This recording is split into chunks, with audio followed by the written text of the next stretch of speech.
Hello हर्ष, कैसे हो आप? Hi Vivek, I am good. I am also good. First of all thank you यार, आपने बड़े शॉर्ट नोटिस पे एकदम एक्सेप्ट किया और आप आए हो। आपने अपने बिजी शेड्यूल में कोई से दिक्कत नहीं है।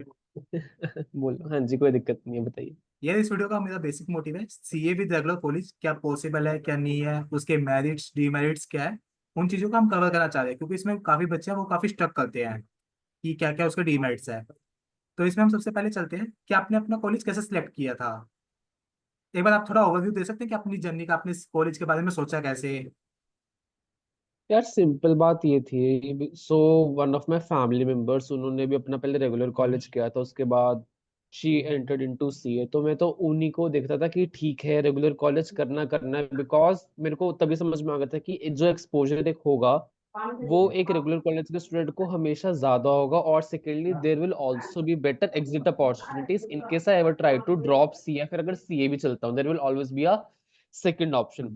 पहले तो ये था, और सेकंड ये था कि मैंने कॉलेज कैसे सिलेक्ट किया, depending upon my percentage in class 12। जितने भी मेरे पास कॉलेज के ऑप्शंस आए थे, वो ये अपना शिक्षा वगैरह पे, थोड़े सीनियर्स के थ्रू जो एक बेसिक रैंकिंग्स आती हैं उसके बेसिस पे कि कौन कितना पास है, वहां पे कितनी कॉम्पिटिटिवनेस है, उसके बेसिस पे अपने कॉलेज का सिलेक्शन कर लिया था।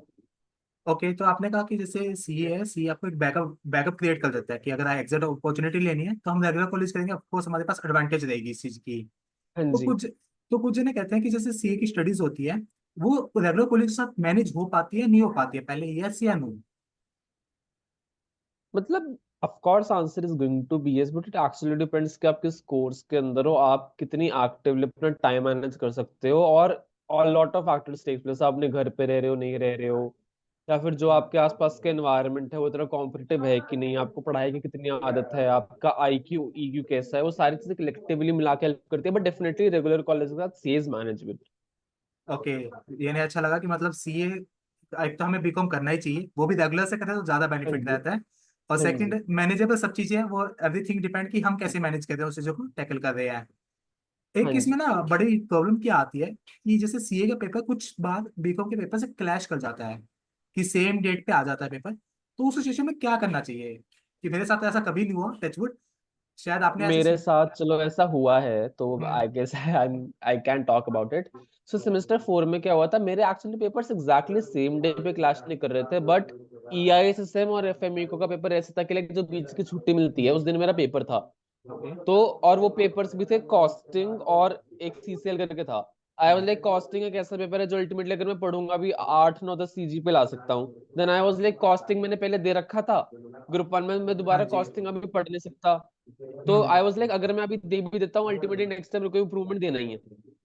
अच्छा, तो आपने क्योंकि इसलिए ये सेमेस्टर 4 की बात थी, तो मैंने कॉस्टिंग और वो सीसीएल का पेपर छोड़ दिया था। और मेरे को एज सच कोई इशू तो आया नहीं, मैंने उसका पेपर छोड़ दिया था और नेक्स्ट ईयर अप्लाई कर दिया सेमेस्टर 6 में। तो okay. As far as DU is concern, it gives you the option कि आप अपना पेपर छोड़ के नेक्स्ट ईयर दे सकते हो, बट इसका एक रिपरकशन आ सकता है अगेन। क्योंकि मैंने अपने कॉलेज के कैंप प्लेसमेंट सेल के थ्रू कुछ भी कहीं पे भी अप्लाई नहीं किया था, तो मेरे को इशू नहीं आया। बट एक इशू ये आ सकता है, अगर बाय चांस जैसे आप एक किसी बहुत अच्छे डीयू के कॉलेज के अंदर हो और आप प्लेसमेंट्स में बैठना चाह रहे हो, राइट? तो यस। वहां पे कोई भी कंपनी यूजुअली बैकलॉग के साथ आपको नहीं लेती है। ओके, तो यानी अगर आपका वहां पे बैक, हाँ जी। यानी आप कह रहे हो कि बैकलॉग है जो मेरा वो इशू क्रिएट कर देता है कैंपस प्लेसमेंट से। हाँ, कैंपस प्लेसमेंट्स में भी, या फिर अगर आपकी ऑफ कैंपस जैसे इसको मैं एक दूसरे एंगल समझाता हूँ। तो काफी लोग क्या करते हैं, सी इंटरमीडिएट जब हो जाता है रेगुलर कॉलेज में, they try to see if they are able to get some good opportunities in the college itself, तो वो अपना सी ऑल टुगेदर ड्रॉप कर देते हैं। There have been many instances like that. तो ओके। वो उस चीज के लिए मैं कर रहा हूँ, अगर आप उस चीज को थॉट बना के चलते हैं। लेकिन अगर आप मेरी तरह, आपको लगता है कि कॉलेज के आप इतने अच्छे अपॉर्चुनिटीज ना प्रोवाइड कर पाए और आपको एक ही मैं सीए ढंग से निकाल लूं और at the end of campus में अप्लाई करना है, तो I guess leaving CA, leaving BCom exams can be an option. Okay, चलो ये ठीक है, आपने एक चीज बता दी कि भाई अगर आप बीकॉम को, अगर हमारे पेपर कोई बैकलॉग में आ जाता है तो कैंपस में इशू आ जाता है, तो इसलिए स्टूडेंट को पहले ही अपनी कैंपस में ये चीजें देख लेनी चाहिए कि प्रीवियस प्लेसमेंट्स कैसी रही हैं। उसके एनालिसिस के थ्रू उन्हें इस चीज को कंपेयर करना चाहिए। हाँ अ- जी, इसके अच्छा। अंदर में एक दो पॉइंटर्स और बोलना चाहूंगा। हम्म। जैसे इसके बाद पता है क्या है, ये ऑप्शन तब शायद से ज्यादा वैलिड है जब आप सेमेस्टर 4 या 2 में हो। सेमेस्टर 6 में आई गेस अगर आप पेपर्स छोड़ देते हैं तो नेक्स्ट ईयर आपको दोबारा पेपर में बैठना हाँ। पड़ता है। उसके रिगार्डिंग जो भी क्लॉसेस वगैरह you will have to check मेरे को नहीं पता उसमें क्या स्ट्रिंजेंट अटेंडेंस लॉज है, दोबारा अटेंड करने का क्या भी सीन रहता है, मेरे को उसका आइडिया नहीं है। तो जो भी अपने लास्ट ईयर में है, they will have to check the rules, वो उनके ऊपर है। और आई गेस हाँ इतना ही है। ओके, चलो ये भी अच्छी बात आपने बता दिया कि सिक्स से आपने थर्ड ईयर के लिए अलग क्लासेस होते हैं, तो उसके लिए स्टूडेंट्स को रेफर करना चाहिए। हाँ एक जी। इसमें सबसे मेन इशू क्या आता है रेगुलर कॉलेज में, कि जैसे फाउंडेशन भी हो जाता है, इंटर भी हो जाता है सेकंड ईयर तक ऑलमोस्ट, जो ये एक साल का गैप आता है, तो इसमें बच्चों को काफी आता है कि यार इस टाइम में वो सोचते हैं कि हम कॉलेज ड्रॉप करके क्यों ना हम सीए आर्टिफिशियल ड्रॉप कंटिन्यू कर लेते हैं, क्योंकि कॉलेज एनओसी तो देता नहीं, डीयू है, बहुत सारे कॉलेजेस है कि वो अपनी जिद पे होते हैं कि हमें एनओसी अभी नहीं देना, लास्ट में ही देंगे। तो उस चीज में तो स्टूडेंट सोचते हैं कि हम कॉलेज को ड्रॉप करके सीए कंटिन्यू करें ना करें क्या करें, तो उस चीज में आप अपना क्या सजेशन देना चाहेंगे अपने जूनियर्स को? मैं सबसे पहले ये कहूंगा कि मेरे हिसाब से जब आप ये डिसीजन ले रहे हैं तो मोस्ट इसमें एग्जम्पशन लेनी है। जब हम ये डिसीजन ले रहे हैं ड्रॉप आउट का, तब ले रहे हैं ना जब हम सेकेंड ईयर में है। हाँ। यस। ठीक है, तो ठीक है। तो बस इसमें एक मैं करूंगा ये कैलकुलेशन। आप देख लो कि आपके 6 महीने अगर 1 साल है, अगर सिर्फ इतना डिफरेंस है, तो आई वुड एडवाइस यू कि आप अपना रेगुलर कॉलेज रखें, क्योंकि एट द एंड वो आपको एक एडवांटेज देगा अगर घर पे कोई फाइनेंशियल इश्यूज नहीं है। और ये मैं इसलिए कह रहा हूँ कि कहीं ना कहीं आपको रेगुलर कॉलेज आपकी सिलेक्शन में, आपकी लाइफ के हर फेज में हेल्प करता ही करता है। और आप इस चीज को एक ऐसे क्यों नहीं सोचते हो, आप आपको भी देखा होगा कि आपके क्या पता बचपन में से कोई इंटरेस्ट वगैरह रहे हो, और आपको कभी उसको परस्यू करने का टाइम नहीं दिया होगा घर वालों ने, कि क्लास ट्वेल्थ में ये हो गया, सीए में इंटर आ गया, उसके बाद एक बार आप आर्टिकलशिप में घुस जाते हो, तब तो लाइफ एक अलग चीज है, आप भी उस चीज को एक्सपीरियंस कर रहे हो, राइट। यस। तो वो 6 महीने से लेकर 12 महीने में you can enjoy your life, many of my friends did that. या फिर you can try out something, जैसे मैंने लिंक्डइन पे लिखना ट्राई किया, यस, जो मैंने देखा लग कि रहा था, आप कुछ काफी और चीजें अच्छा, ट्राई करी। आप काफी हाँ अच्छा क्रिएट करते हैं हाँ जी। पोस्ट। और मेरे को एक और ये था कि स्टार्टअप वार्टअप करेंगे, ये करेंगे वो करेंगे, वो चीज लाइन पे आ गया मैं, बट आई गेस वो इसलिए हो पाया कि मेरे को टाइम मिल गया और मेरे को समझ में आ गया ये चीज मेरे लिए नहीं थी। वरना मैं सोच रहा था कहाँ यार सीए कर रहे हैं, स्टार्टअप वार्टअप कर लेते। तो एक एक्सेप्टेंस मिल जाती है। तो dropping out is not an option that I would consider, but अगर ऐसा है कि फर्स्ट ईयर में हर चीज क्लियर होगी, ऐसे 1.5 2 साल का फर्क है, आप अपने आप को देखते हैं कि जब तक मैं पास आउट होऊंगा तब तक तो क्या पता है मेरा अटेम्प्ट आने वाला हो 6 महीने बाद।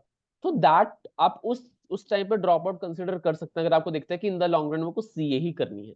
ओके, यानी आपका इसमें कहना है कि हमें पहले टाइम फैक्टर देखना चाहिए, सेकंड फैमिली को भी देखना चाहिए, मेरे फैमिली के क्या सर्कमस्टांसेस चल रहे हैं, थर्ड अगर हो सके तो हमारे कोई सीनियर्स है तो उनकी गाइडेंस भी ले लेनी चाहिए। हाँ, और अच्छा। ये ना काफी कॉलेज स्पेसिफिक भी होता है। जैसे अगर मैं अपनी कैलकुलेशंस को बताऊं, अगर मैं सीए, अगर मैं कॉलेज ना करता, मेरा सिर्फ अटेम्प्ट मतलब मेरा सिर्फ 6 महीने का डिले हुआ है टेक्निकली, ठीक है, ओके। सारी कैलकुलेशंस के हिसाब से, क्योंकि मेरे कॉलेज ने एनओसी दे दी थी एट द एंड। बट इस टाइम पे एट द एंड भी काफी कॉलेजेस ने नहीं दी, तो 1 साल का डिफरमेंट हो गया। जी। तो इस चीज के स्पेसिफिक कॉलेज सीनियर से आप कर सकते हैं। हाँ जी। ओके, चलो ये भी बड़ा अच्छा है, इसको भी कंसिडर करेंगे।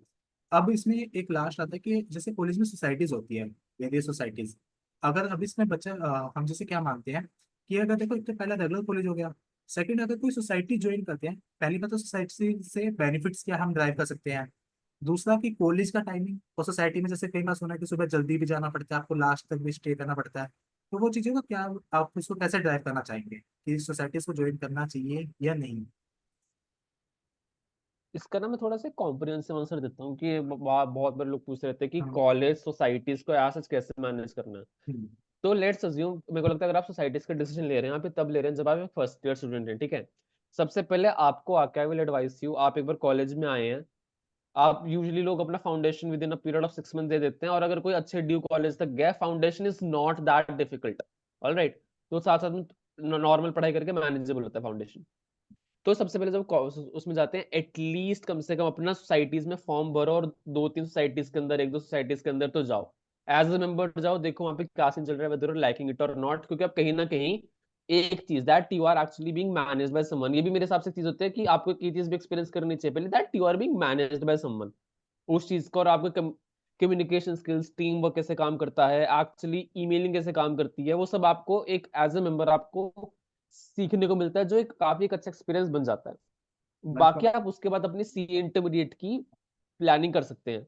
अब क्या आता है कि लोग कहते हैं कि यार अच्छा, मैंने फर्स्ट ईयर में थोड़ा सोसाइटीज वगैरह कर लिया, तो अब काफी इन अच्छे कॉलेजेस में क्या होता है कि सोसाइटीज खुद ही लोगों को निकाल देती है, और सिर्फ बहुत कम लोग बचते हैं जो पीओआर में लेके जाते हैं, क्योंकि फिर नया बैच आ रहा होता है, ठीक है। तो अगर वो सीन है तो अलग बात है, वरना मेरे को तो लगता है उसके बाद आप जितनी भी 2 5 10 सोसाइटीज हो, depending on the person stability हो, उसके बाद you take a decision. At max 1 या 2 सोसाइटीज रखो where you have a POR, POR is position of responsibility. Okay. वहां पे देखो कि अच्छा ये, क्योंकि फिर आप लोगों को मैनेज भी कर पाते हो, राइट। मैं तो आपकी अगर बात आपको लगता है दैट इट इज, हाँ जी, हाँ जी, सॉरी। मैं तो आपकी बात सुनकर बहुत जेलस होता कि मैंने कॉलेज में क्यों नहीं कुछ किया, कि मैं कोई ऐसे ही नहीं यार, निकल मेरे भी कोई नहीं, मैंने भी काफी कुछ नहीं किया वैसे, बट ये कलेक्टिव एक्सपीरियंसेस ही हैं।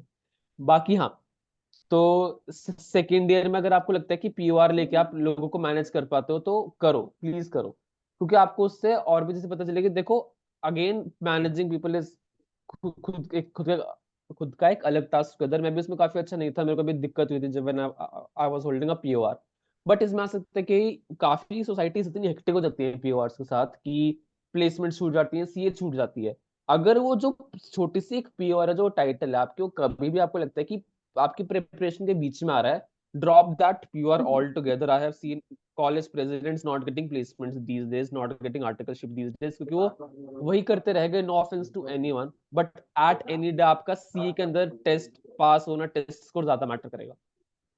ओके। यानी आपके आंसर्स बड़े मेरे को कैलकुलेटेड लग रहे हैं, कि जैसे आपने आंसर दिया सही कहा हूँ कि हमें ये चीज़ ऐसे एज्यूम करनी चाहिए, मतलब हर चीज़ बड़े कैलकुलेशन मैंने में पाई। आपने वो बड़ा डायग्राम फॉर्मेट में बताया तो वो काफ़ी अच्छा था। अच्छा, इसके बाद जैसे मैं आपको कहना चाहूँगा कि आपने जैसे भी बताया कि स्टडीज मैनेजेबल है। अब कई जगह क्या आता है कि यार ये पर्सनल क्वेश्चन हो गया कि रेगुलर कॉलेज जा रहे हैं, बीकॉम में ज़्यादा अच्छा स्कोर आ रहा है, बट इंटर में अटेम्प्ट लग रहा है, तो उस चीज़ को देख के ना बड़ा डीमोटिवेट हो जाते हैं कि यार वो ना एक मन में लगा लेते हैं कि कॉलेज ही मेरे लिए बिल्कुल गंदा है। तो उस चीज़ पे आप कुछ कहना चाहेंगे कि मतलब बिल्कुल मतलब टोटली, जैसे आप कॉलेज में क्या होता था मेरे साथ भी, आपको पूरा एक्सप्लेन कर देता हूँ कि अब कुछ फ्रेंड्स हैं वो रेगुलर कॉलेज भी सीए भी कर रहे हैं। अब वो फुल टाइम कॉलेज में मौज मस्ती कर रहे हैं, शाम को भी वो अपनी पार्टीज कर रहे हैं, और एट द एंड सीए में फेल हो जाते, इंटर में अटेम्प्ट्स लग जाते हैं। तो वो पूरा ब्लेम कॉलेज को कर देते हैं कि भाई मैं तो कॉलेज में आ रहा हूँ इस वजह से फेल हो रहा हूँ। तो इसमें आप कुछ क्या वैल्यू ऐड करना चाहेंगे? आप आपका जो आंसर है ना, वो उसी चीज में वो है कि सुबह आप कॉलेज आते हो और शाम को आप पार्टी करते हो, ठीक है। हम्म। दिक्कत सारी शाम को पार्टी करने में, मैं ये नहीं कह रहा पार्टी मत करो, बट वो चीज है, आप एक हफ्ते में मान लो आप 6 दिन पढ़ रहे हो, 1 दिन पार्टी कर रहे हो, परफेक्ट है। 2 दिन पार्टी कर रहे हो, परफेक्ट है। बट अगर आप हफ्ते में 5 दिन पार्टी कर रहे हो और 2 दिन पढ़ रहे हो, वहां पे सारी दिक्कत लाई करती है। अब एक चीज है, हमारे टाइम में क्या होता था, बच्चे दोनों चीजें कर लेते थे, दैट इज पढ़ाई और पार्टी। ऐसा क्या होता था, सुबह घूम फिरने जा रहे हैं, शाम को पढ़ लेते हैं, क्योंकि अनलेस अंटिल जब तक वो नई एजुकेशन एजुकेशन स्कीम नहीं आई, तब तक अटेंडेंस बहुत लीनियंट थी most of the colleges.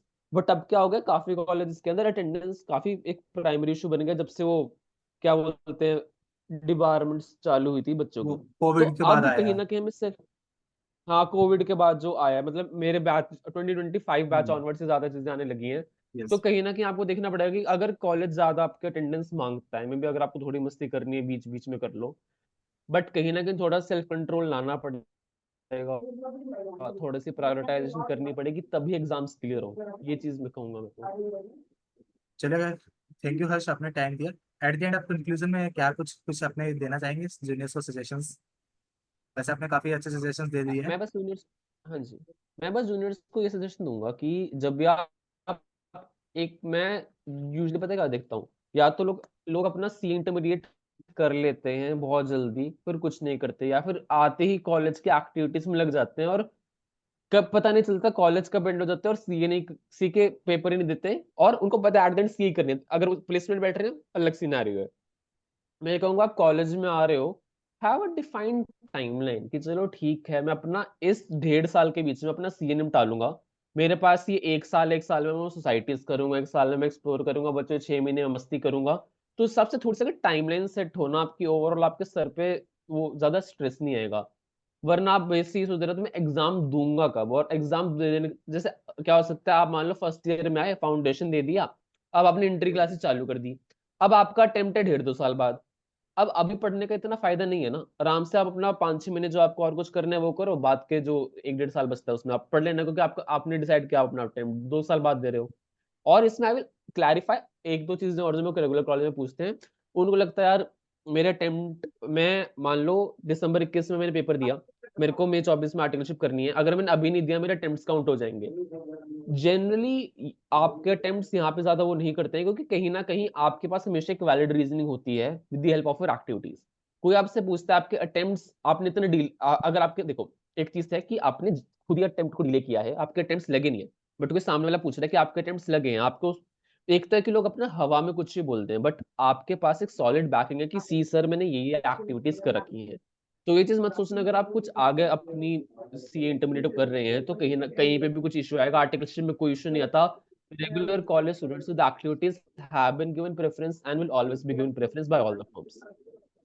Okay, thank you. एक छोटा सा क्वेश्चन हो रहा है लास्ट में, अगर आप माइंड ना करें तो मैं हाँ पूछ जी, सकता हाँ हूँ? जी, प्लीज प्लीज प्लीज, हाँ जी, यार हाँ अभी जी। आपने दो चीजें बोली हैं कि एक तो सोसाइटी है, सोसाइटी में आपने रिस्पॉन्सिबिलिटी वाली बात कवर की है। कुछ क्या होता है सोसाइटीज में, जैसे बहुत सारे कॉलेज होते हैं उसके अंदर सेल्स की इंटर्नशिप आती है। तो आपका क्या मानना है कि सेल्स की इंटर्नशिप ज्यादा ज्वाइन करके बेनिफिट है, या कोई एक अच्छी सोसाइटी ज्वाइन कर लूँ, क्योंकि सोसाइटी से अर्निंग्स तो होती नहीं है ऑफकोर्स, उसमें आपका एक्सपीरियंस ही मिलता है।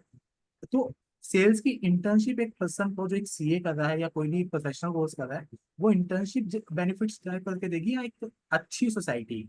That's a good question, but it actually depends कि आपकी सोसाइटी का कल्चर कैसा है और वो इंटर्नशिप कैसी है। जैसे आपको ही पता होगा सेल्स इंटर्नशिप यूजुअली बस ये होती है कि 80% ऐसे लोग कहेंगे कि हमें नहीं पता आप कहाँ से ला रहे हो, ये है हमारा प्रोडक्ट, 1000 रुपए का प्रोडक्ट है, 20 रुपए आपकी कमीशन है, अब आपकी मर्जी है कहाँ कर रहे हो।